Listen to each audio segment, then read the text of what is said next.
پھر زمین آسمان کو ایسے جھٹکا دے گا، ایک جھٹکا دے گا، پھر کہے گا انا الملک، میں بادشاہ ہوں۔ او میرے بھائیو بہنوں، ایسی موت مانگو اللہ سے۔ جب جا رہے ہیں تو اللہ خوش ہو رہا، ایسی موت نہ ہو جیسے بھاگا ہوا مجرم پکڑا جاتا ہے، ہتھکڑیاں لگا کے جیل میں لے جایا جا رہا ہے۔ ایسی موت مانگو اور ایسی زندگی گزارو۔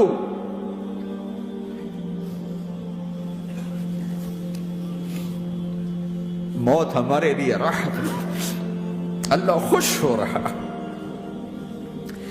جب سعد بن معاذ کا انتقال ہوا تو آپ نے فرمایا، میرے نبی نے فرمایا، سعد بن معاذ بڑے صحابہ میں ہیں، میرے نبی نے فرمایا کہ آج اللہ کا عرش خوشی سے جھوم اٹھا ہے، چونکہ وہاں تو جا رہے ہیں نا، یہاں سے نکلنا ہے، وہاں تو پہنچنا ہے، وہاں تو خوشی ہے، یہاں غم ہے۔ تو ہم نے کہا، میرے نبی نے فرمایا کہ آج میرے اللہ کا عرش سعد کے پہنچنے پر خوشی میں جھوم اٹھا ہے۔ ایسی موت مانگو کہ اللہ کا عرش بھی خوشی سے جھومے، اللہ بھی خوش۔ کیا کر رہے ہو؟ کدھر جا رہے ہو؟ اس دھوکے کے گھر، اس مچھر کے پر، اس مکڑی کے جالے، اس دکھوں کے گھر، اس غموں کی دنیا میں کیا ڈھونڈتے ہو؟ جاؤ اللہ کو ڈھونڈو، جاؤ اس کے حبیب کو ڈھونڈو، پھر جاؤ مزے کی زندگی یہاں گزارو، مزے کی نیند قبر میں پوری کرو، اور جنت میں ہمیشہ کی راحتوں کے مالک بن جاؤ۔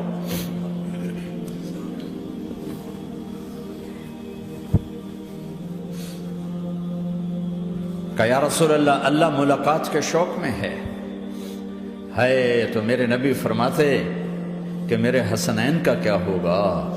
میں تو دیکھ رہا ہوں ایک زہر میں تڑپتا ہے، ایک بچوں سمیت نیزے پہ چڑھا ہوا ہے۔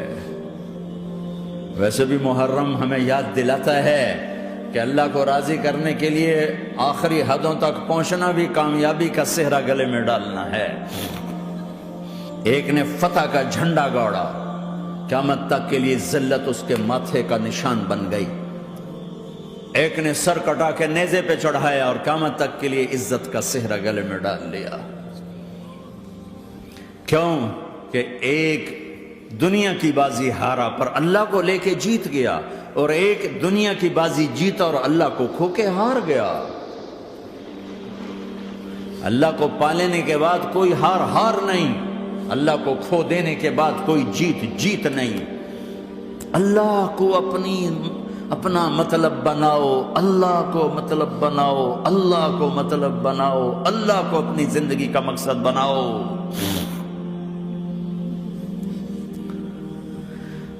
جبریل واپس جاؤ اور اللہ سے پوچھ کے آؤ، میرے بعد میری امت کے ساتھ کیا کرے گی؟ واہ یا رسول اللہ۔ ہر کوئی اپنے بچوں کے لیے پریشان ہوتا ہے کہ میرے بچوں کا کیا بنے گا۔ آپ کہہ رہے ہیں میری امت کے ساتھ کیا کرے گا میرا اللہ؟ جاؤ اللہ سے پوچھ کے میں پھر جواب دوں گا۔ واپس گئے، جواب آیا کہ اللہ کہہ رہے ہیں کہ ساتھ دوں گا، میرے رب کی عزت کی قسم، اور لاکھوں کروڑوں درود و سلام ہوں اس کملی والے پر۔ اگر آپ یہ سوال نہ اٹھاتے، آج میں اور تم بھی بندر خنزیر ہوتے۔ بیچ میں وہ حائل ہو گئے، ان کے آنسو، ان کی دعائیں۔ مچھلی کھانے پر اللہ تعالیٰ نے موسیٰ علیہ السلام کی قوم کو، پورے شہر کو بندر بنا دیا۔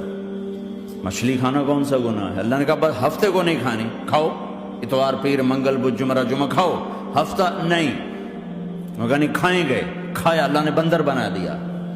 شراب پینا مچھلی کھانے سے بڑا گناہ ہے، اور بیچنا اس سے بھی بڑا گناہ ہے، اور نشے کی چیزیں بیچنا اس سے بھی بڑا گناہ ہے، ماں باپ کی نافرمانی اس سے بھی بڑا گناہ ہے۔ میرے نبی سے پوچھا گیا یا رسول اللہ قیامت کب آئے گی؟ کہا اللہ کو پتہ ہے۔ کہا کوئی نشانی بتا دیں، کوئی نشانی بتا دیں۔ تو آپ نے فرمایا جب ماؤں کو ذلیل کیا جائے گا قیامت آ جائے.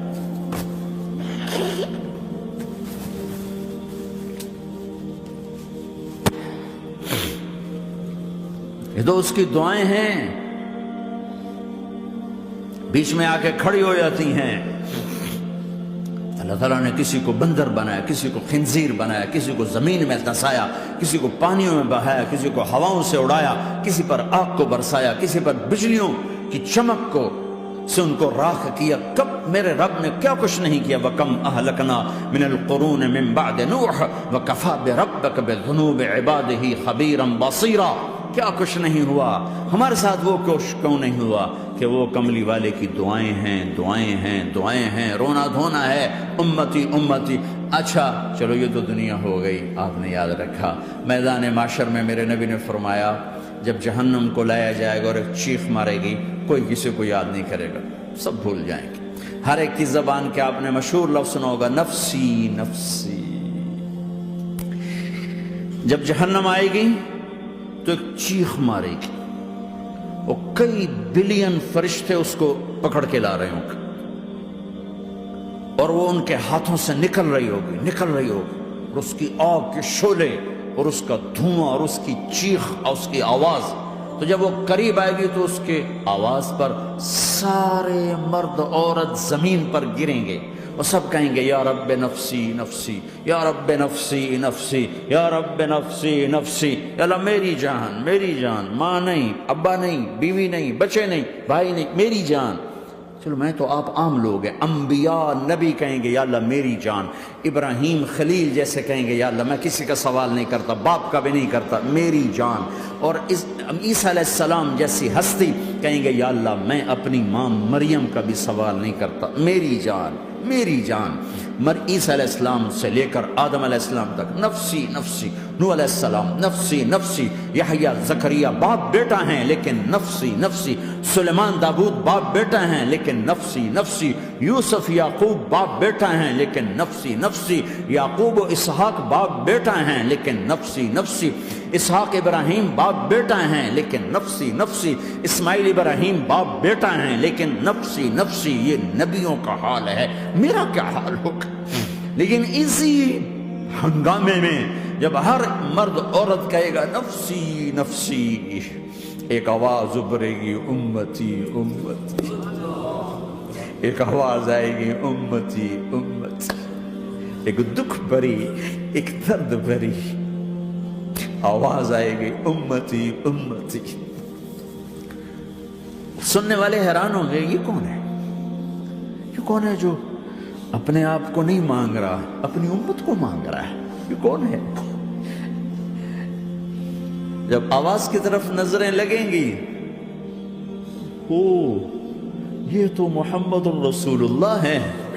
جھولی پھیلی ہوئی ہے، ہاتھ اٹھے ہوئے ہیں، اے رب میری امت. کون سی امت ساری زندگی شراب بیچتے رہے؟ کون سی امت ساری زندگی ڈرگز بیچتے رہے؟ کون سی امت ساری زندگی زنا کرتے رہے؟ کون سی امت ساری زندگی ظلم و ستم کے پہاڑ توڑتے رہے؟ ساری زندگی جوا کھیلتے رہے؟ آپ تو کہتے دفع ہو جاؤ، میری نظروں سے دور ہو جاؤ. نہ تمہیں میری عزت کا خیال، نہ میری نسل کی قربانیوں کا خیال. میرے معصوم بچے نیزوں پہ چڑھ کے اس کے دین کے تم چند پونڈوں پہ کیا ظلم ڈھا کے آئے ہو؟ دفع ہو جاؤ، یا اللہ انہیں جہنم میں ڈال. یہ کہنے کا موقع تھا. میں قربان جاؤں اس نبی رحمت پہ، اس کامل اکمل نبی پہ، اس ہادی رہبر پر. میں کہاں سے الفاظ لوں ان کی تعریف کے لیے؟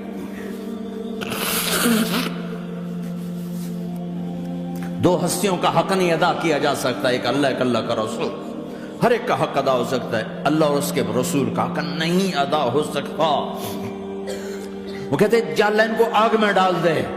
انہوں نے نہ مجھے دیکھا، نہ میرا گھر دیکھا، نہ میرے پیٹ پہ پتھر دیکھے، نہ میرا راتوں کو تڑپنا دیکھا، نہ میرا مچلنا رونا دیکھا، نہ احد میں ٹوٹے دانت دیکھے، نہ طائف میں بکھرا خون دیکھا، نہ کربلا میں اولاد کے سر نیزوں پہ چڑھے دیکھے. دفعہ دور کر دے میری آنکھوں سے. میں قربان جاؤں اس نبی رحمت پر.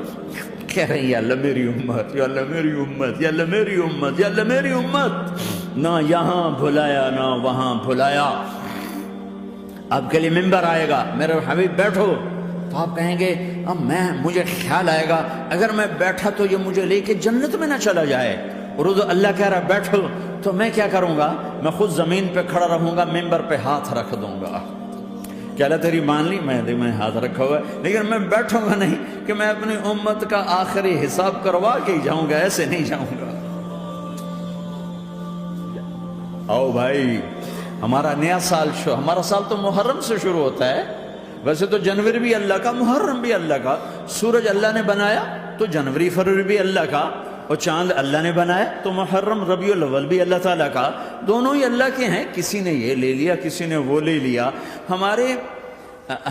ہم نے چونکہ چاند کا کیلنڈر بنایا تو ہمارا تو اب سال شروع ہو رہا ہے، ہمارا تو نیو ایئر اب ہے، ہمارا نیو ایئر رونے سے شروع ہوتا ہے۔ کیسا اللہ نے نظام بنایا، کسی اور مہینے میں یہ واقعہ ہو جاتا، نہیں، سال کے شروع میں یہ واقعہ رکھا ہے کہ ہر ایک کو پتہ چلے کہ ہاں نیا سال خوشی منانے کے لیے نہیں ہوتا، نیا سال آخرت کی تیاری کے لیے ہوتا ہے کہ ایک سال چلا گیا، ایک سال اور زندگی سے نکل گیا، اور بھی جلدی سے اللہ کو راضی کرنے کا کوئی کام کرنے کو، توبہ کرنے کو، اللہ کو راضی کر لیں۔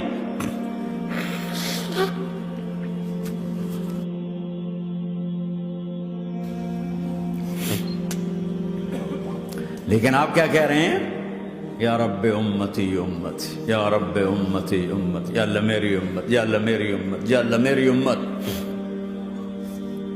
اور ایسی شفقت و محبت آپ کہیں گے یا اللہ یہ میری امت کا حساب میرے حوالے کر، میں لوں گا، تو نہ لے، میں لوں گا۔ تو اللہ تعالیٰ فرمائیں گے آپ کیوں لینا چاہتے؟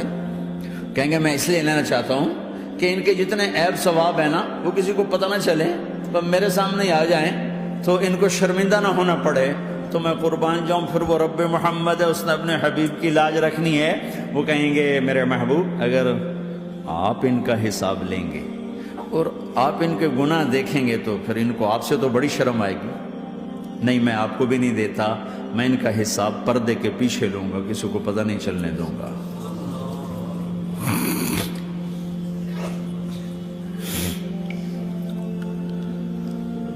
اتنی بڑی ہستی، اور آگے دیکھو طائف میں پتھر پڑ رہے ہیں، اور ہر قدم پہ پتھر پڑتے ہیں، یہاں تک کہ ایک دم پتھر پڑنے سے تو خون نہیں نکلتا، پتھر کون سا کوئی تیر ہوتا ہے، پتھر تو پتھر، لیکن اتنے پتھر پڑے پنڈلیوں کے اوپر کے پھٹ گئیں، ان سے خون نکلتے نکلتے نکلتے جو جوتا تھا پاؤں میں ایسے ساتھ ایسے چپک گئے، اور ساری کائنات کے دلہا سردار بے ہوش ہو کے گرے۔ وہ آپ کے غلام زید نے نوکر تھے، انہوں نے اٹھایا کندھے پر، بھاگے، پیچھے وہ سر پہ چڑھے ہوئے پتھر مار رہے ہیں، اور آپ جتنا بھاگ سکتے تھے بھاگے، یہاں تک کہ بے ہوش ہو کے گر گئے۔ خون زیادہ نکل گیا تو انہوں نے کندھے پہ اٹھا، دوڑ لگائی، اور آگے سامنے باغ تھا، کس کا؟ سب سے بڑے دشمن کا، مکے والے عتبہ بن ربیعہ۔ عتبہ کون ہے؟ یہ جنگ بدر میں جس کے ہاتھ میں جھنڈا تھا، اور جنگ بدر میں قریش مکہ کے لشکر کا جو چیف تھا وہ اس کا باغ۔ لیکن زید کو کوئی پناہ نظر نہیں، وہ باغ میں گھس گئے، اور اللہ کے نبی کو ایک انگور کی بیل کے نیچے لٹایا۔ تو جان کا دشمن عتبہ، لیکن جب اللہ کے نبی کو خون و خون دیکھا تو اس کا دل بھی پگھل کے رہ گیا، کہنے لگا ہائے ہائے، طائف والوں نے محمد کے ساتھ کیا کرتا۔ جس پر دشمن کو رحم آیا ہمیں اس پہ رحم نہیں آیا، ہم نے اس کے آنسوں کی کوئی قیمت نہیں لگائی۔ وہ اتنا ایموشنل ہوا کہ جلدی سے گیا اور پلیٹ میں انگور توڑ کے سجائے۔ جب جانے لگا تو پھر شرم اور وہ ایک حجاب درمیان میں آڑے آ گیا، تو اپنے غلام کو بلایا، عداس کا، عداس یہ لے جا وہ جو آدمی زخمی پڑا، اسے جا کر کہنا کہ تمہیں رشتہ داری کی قسم میرے انگور رد نہ کرنا، کھا لے۔ حالانکہ موقع تھا کہ قتل کرتا، ہر وقت قتل کرنے کے منصوبے بنا رہے، موقع تھا کہ قتل کرتا۔ ایسا حال تھا کہ قاتلوں کے بھی آنکھوں میں آنسو آ نہیں آئے تو تمہاری آنکھوں میں نہیں آئے۔ چند پونڈوں پہ اپنے نبی کو بیچ دیا۔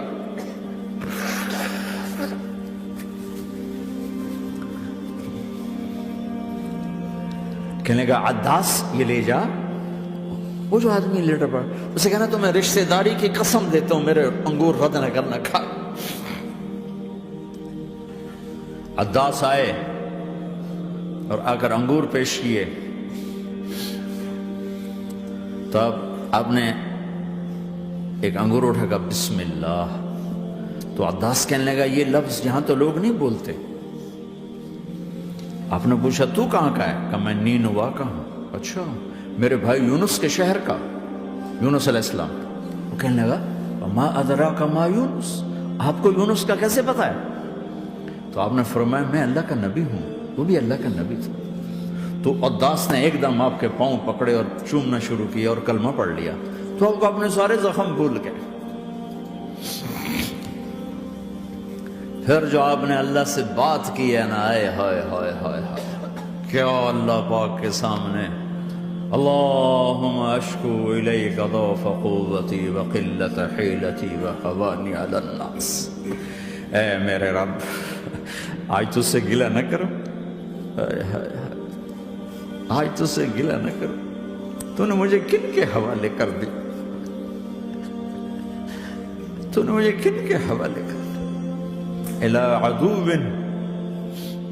ملکتہ عمری او بعید یتجحم، ایسے دشمنوں کے حوالے تو نے کیا جنہوں نے میرا یہ حال کر دیا، تجھ سے کون سا چھپا ہوا ہے؟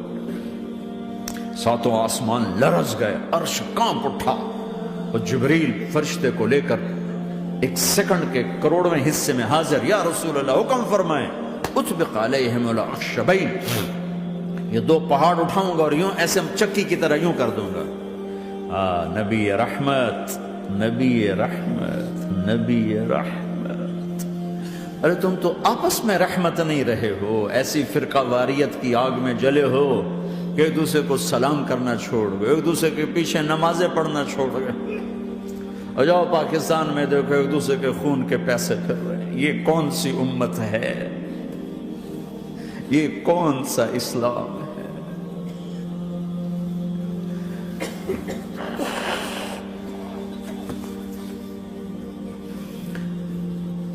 حضرت عائشہ نے پوچھا یا رسول اللہ آپ کو سب سے زیادہ تکلیف کہاں پہنچی؟ کہا طائف میں، طائف میں۔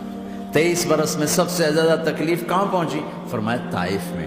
جنہوں نے اتنی زیادہ تکلیف پہنچائی تو ان سے بدلہ لینے کا وقت آ گیا ہے، اور فرشتہ حاضر ہے، اللہ کی منشا شامل ہے، کر دوں؟ کہ نہیں، یہ نہ صحیح، ان کی نسل میں شاید کوئی ایمان لے آئے، لعل اللہ ان یخرج من اصلابہم من یوحد اللہ۔ یہ نہیں تو ان کی نسل ہی شاید کلمہ پڑھ جائے۔ میں عذاب دلانے نہیں آیا، میں تو رحمت بن کر آیا ہوں۔ ما بعثت لعانا، میں لان تان کرنے نہیں آیا، انما بعثت رحمتا، میں تو رحمت بن کے آیا۔ اب ممبر پہ بیٹھنے والے لانتیں برسا رہے ہیں اپنوں پر۔ امت بنو، مسلمان بنو۔ اس دعا پر آسمان کے فرشتے روئے ہیں، ساتوں آسمان کے فرشتوں میں ہلچل مچ گئی۔ میرے بھائیو، یہاں کوئی آزاد نہیں ہے۔ موت سے لڑو، دکھاؤ، بڑھاپے سے لڑ کے دکھاؤ، غم اور دکھوں سے لڑ کے دکھاؤ۔ یہاں پابند بن کے چلو اس اللہ کے جس کی شہنشاہی ہے، اس اللہ کے جس نے مجھے بنایا، اس اللہ کے پابند بنو جس نے مجھے آنکھوں کا نور دیا، زبان میں بول دیا، جسم میں طاقت دی، عقل کو سمجھنے کے اوصاف دیے۔ اس اللہ کے پابند بن کے چلو جس نے قرآن کو اتارا، جس نے دھرتی کو بچھایا، جس نے آسمان کو اٹھایا، جو موت دینے والا ہے، جو موت کے بعد اٹھانے والا ہے، اس اللہ کے پابند بن کے چلو جو میرے جسم کو چورا چورا کرنے والا ہے، میری ہڈیوں کو ریت کی طرح ذرہ ذرہ کرنے والا ہے، اس اللہ کی مان کے چلو جو پھر مجھے میرے اس پارا پارا وجود کو پھر جمع کرنے والا ہے، اس اللہ کے سامنے جھکو جو قبروں کو پھاڑ کر مجھے پھر کھڑا کرنے والا ہے، اس اللہ کے سامنے جھکو جو ساری آدم کی مردہ نسل کو دوبارہ زندہ کرنے والا ہے، اس اللہ کے سامنے جھکو جو زمین آسمان کو ایک دن توڑنے والا ہے، توڑ کے پھر بنانے والا ہے۔ اذا السماء انفطرت وَإِذَا الْكَوَاكِبُ انتَثَرَتْ وَإِذَا الْبِحَارُ فُجِّرَتْ وَإِذَا الْقُبُورُ بُعْثِرَتْ، زمین آسمان کو ہلا رہا ہے، موت دے رہا ہے۔ اِذَا زُلْزِلَتِ الْأَرْضُ زِلْزَالَهَا، زمین پہ موت آ رہی ہے۔ اِذَا السَّمَاءُ انفطرت، آسمان مر رہا ہے۔ اِذَا الشَّمْسُ كُوِّرَتْ، سورج مر رہا ہے۔ وَإِذَا الْجِبَالُ سُيِّرَتْ، یہ پہاڑوں کی موت ہے۔ عرش فرش لوح قلم کرسی ہر شے کو فنا کے گھاٹ اتارنے والا اور خود ہمیشہ باقی رہنے والا، دائم رہنے والا، قائم رہنے والا، اپنی ذات میں قائم، اپنی ذات میں دائم، موت سے پاک، تھکن سے پاک، نیند سے پاک، اونگ سے پاک، ظلم سے پاک، ذوق سے پاک، خزانوں کا مالک، عزت کا مالک، قوت کا مالک، شہنشاہی کا مالک، کبریائی کا مالک، ہیمنت کا مالک، جبروت کا مالک، خزانوں کا مالک، فرشتوں کا مالک، جبریل کا مالک، میکائیل کا مالک، اسرافیل کا مالک، اسرائیل کا مالک، طارق جمیل کا مالک، برمنگم والوں کا مالک، آدم کی ساری نسل کا مالک، 2 پاؤں پہ چلنے والوں پر بادشاہ، 4 پاؤں پہ چلنے والوں کا مالک، پانی کی مخلوق، ہوا کی مخلوق، زمین کی مخلوق، رینگنے والے، اڑنے والے، تیرنے والے، جھپٹنے والے، دھاڑنے والے، پھاڑنے والے، ڈسنے والے، سب پر میرے اللہ کی شہنشاہی ہے۔ للہ ملک السماوات والارض وما فیہن، لہ ما فی السماوات وما فی الارض وما بینہما وما تحت الثری وان تجہر بالقول فانہ یعلم السر واخفی۔ وہ کون ہے؟ اللہ۔